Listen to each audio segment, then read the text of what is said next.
Good morning students, welcome back to my YouTube channel. और आज की इस वीडियो में मैं आपसे पास्ट कॉन्टिन्यूस टेंस के बारे में बात करूंगी, लेकिन उससे पहले मैं चाहूँगी कि आप मेरे चैनल को सब्सक्राइब करें और मेरी वीडियो को ज़्यादा से ज़्यादा शेयर करें और लाइक करें।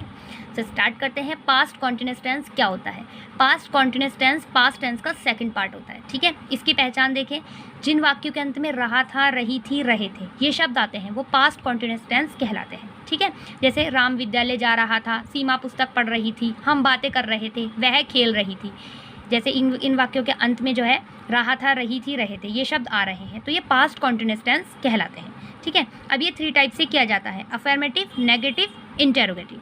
ठीक है, देखिए अफर्मेटिव यानी कि सिंपल टेंस, इन्हें हम पॉजिटिव भी बोलते हैं। नेगेटिव जिनमें नकारात्मक तथ्य के बारे में बात हो रही हो। इंटेरोगेटिव जिनमें कोई प्रश्न पूछा जा रहा हो। ठीक है, तो अफर्मेटिव देख लेते हैं पहले। देखिए अफर्मेटिव के लिए रूल, सबसे पहले सब्जेक्ट लगाएंगे, सब्जेक्ट के बाद वॉज और वर। वॉज लगेगा सिंगुलर के साथ जहाँ पर किसी एक की बात हो रही हो, और वर लगेगा प्लूरल के साथ जहाँ पर बहुत सारों के बारे में बात हो रही हो। देन लगाएंगे मेन वर्ब, इसे हम बोलते हैं वर्ब की फर्स्ट फॉर्म भी कहते हैं। ठीक है, देन आईएनजी, देन ऑब्जेक्ट। ठीक है, अब देखिए यहाँ पर एक बहुत ही रिमेंबर थिंग, आई का यूज़। देखिए आई जो है वो सिंगुलर में भी यूज़ होता है, प्लूरल में भी यूज़ होता है। ठीक है, लेकिन यहाँ पर आई जो है सिंगुलर में यूज़ होगा, वैसे ज़्यादातर आई का यूज़ प्लूरल के साथ होता है। ठीक है, वैसे अगर हम दूसरे और हेल्पिंग वर्ब्स में देखें, हैज़ या हैव में देखें, तो हैव जो है वो प्लूरल के साथ यूज़ होता है, लेकिन आई के साथ हम हैव यू लगाते हैं। वहाँ पर आई प्लूरल माना जाता है, इसलिए हम वहाँ पर आई के साथ हैव लगाते हैं, लेकिन यहाँ पर इस वाले सेंटेंस में आई जो है वो सिंगुलर माना जाएगा, इसलिए आई के साथ आप वॉज लगाएंगे, वर कभी नहीं लगाएंगे। ठीक है, देखिए एग्जाम्पल, मैं अध्ययन कर रहा था, तो यहाँ पर आई वॉज स्टडिंग, यानी कि सबसे पहले सब्जेक्ट आया, सब्जेक्ट के बाद आया वॉज, क्योंकि आई के साथ मैंने बताया आपको वॉज लगाएंगे क्योंकि यहाँ पर आई एक सिंगुलर है। देन मेन वर्ब यानी कि स्टडी, देन आप लगा दें आईएनजी। ठीक है, तो आई वॉज स्टडिंग, मैं अध्ययन कर रहा था, आई वॉज स्टडिंग। ऑब्जेक्ट इसमें कोई ऐसा इंपॉर्टेंट नहीं है।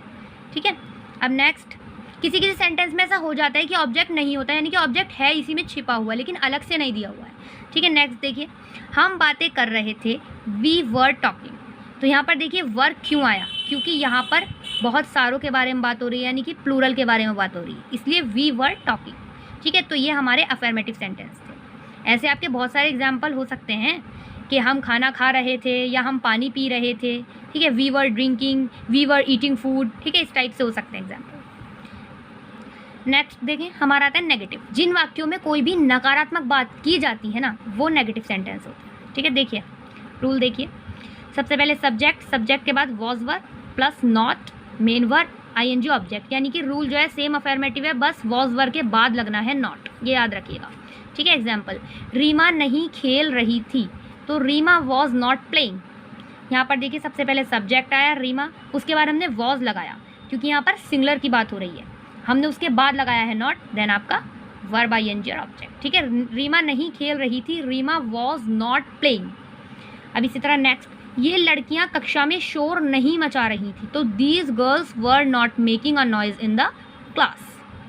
यहाँ देखिए सबसे पहले सब्जेक्ट है दीज गर्ल्स, देन वर लगा, वर क्यों लगा, क्योंकि यहाँ पर प्लूरल के बारे में बात हो रही है, then not, then verb ING और ऑब्जेक्ट। ठीक है, these girls were not making a noise in the class. यहाँ देखिए इंटेरोगेटिव, इंटेरोगेटिव क्या होता है, जिन वाक्यों में कोई भी प्रश्न पूछा जाता है। अब इंटेरोगेटिव 2 टाइप्स के होते हैं, मैं अपनी सारी वीडियोस में आपको बताती हूँ। ठीक है, एक तो जो वाक्य क्या से शुरू हो रहे हों। ठीक है, जैसे क्या तुम ये काम कर रहे थे, क्या तुम विद्यालय जा रहे थे, क्या तुम सो रहे थे, तो यहाँ पर क्या से शुरू हो रहा है सेंटेंस। और एक सेंटेंस वो जिनके बीच में कब, क्यों, कहाँ, कैसे या क्या, ये सब बीच में आ रहा हो। ठीक है, कि तुम कब खेल रहे थे, तुम कब पढ़ रहे थे, तुम कब खा रहे थे, तो ये 2 टाइप सेकंड टाइप्स वाले हो गए। ठीक है, 2 टाइप्स के होते हैं ना, क्या और ये बीच में आ गया। तो रूल देख लेते हैं पहले, जो वाक्य क्या से शुरू होता है उनके लिए रूल। तो यहाँ पर सबसे पहले वॉज वर्ब जो होता है वो पहले लग जाता है, उसके बाद में सब्जेक्ट लगता है, then main verb, ING, object. ये याद रखना है आपको कि इसमें जो वॉज वर्ब है वो सबसे पहले आ जाएगा, क्योंकि जो वाक्य क्या से शुरू होते हैं ना उनके स्टार्टिंग में हम वॉट नहीं लगाते बल्कि वॉज वर्ब ये लगाते हैं। ठीक है, मतलब जो भी हेल्पिंग वर्ब होती है वो लगती है। अब इसमें वॉज वर्ब है, यहाँ पर हेल्पिंग वर्ब तो ये लगेगी, जिसमें हैज़ हैव होगी वहाँ पर वो स्टार्टिंग में लगती है। ठीक है, फिर subject, then main verb, ING, object. Example में देख लें, क्या वे कल क्रिकेट खेल रहे थे, वर दे प्लेइंग क्रिकेट यस्टरडे। यहाँ देखिए सबसे पहले वर आया क्योंकि यहाँ पर प्लूरल के बारे में बात हो रही है, then subject, main verb, ING, object. ठीक है, were they playing cricket yesterday. अब यहाँ देख लीजिए, अब कब, क्यों, कहा, कैसे या क्या, ये जो शब्द हैं ये वाक्य के अगर बीच में आए तो इनकी जो इंग्लिश है वो सबसे पहले लिखी जाएगी। यानी कि क्या जो है अगर वो वाक्य के बीच में आता है तो उसकी इंग्लिश व्हाट लिखी जाएगी। ठीक है, अब देखिए यहाँ पर सबसे पहले इंटेरोगेटिव वर्ड, बाकी सब रूल जो है वो यही रहेगा जो कि क्या वाले में है, was verb, subject, main verb, ING, object. ठीक है, बस इंटेरोगेटिव वर्ड आप स्टार्टिंग में लगा देंगे। ठीक है, एग्जाम्पल, तुम क्या सुन रहे थे, वॉट वर यू हियरिंग। वर यूँ लगा क्योंकि यहाँ पर प्लूरल के बारे में बात हो रही है। ठीक है, वर इसलिए लगा है क्योंकि यहाँ पर प्लूरल के बारे में बात हो रही है। एक और एग्जाम्पल देखें, वह क्यों खेल रहा था, वाई वॉज ही प्लेइंग। तो यहाँ पर सबसे पहले वाई आया। ठीक है, देन वॉज, क्योंकि यहाँ पर एक सिंगुलर की बात हो रही है, then subject, then verb, ING, object. ठीक है, वाई वॉज ही प्लेइंग। अब देखिए जो सेंटेंस क्या से स्टार्ट होता है उनका नेगेटिव कैसे बनाया जाएगा, रूल यही रहेगा, लेकिन आफ्टर सब्जेक्ट आप नॉट लगाएंगे। यही हमने पीछे भी बताया था, सब जो नॉट है वो सब्जेक्ट के बाद ही लगता है। यहाँ देखिए, क्या तुम नहीं खेल रही थी, वर यू नॉट प्लेइंग। देखो यहाँ पर सबसे पहले वर लगा क्योंकि यहाँ पर क्या से शुरू हो रहा है सेंटेंस। ठीक है, और यहाँ पर प्लूरल की बात हो रही है। देन हम देखेंगे यहाँ पर सब्जेक्ट लगा, सब्जेक्ट के बाद है नॉट।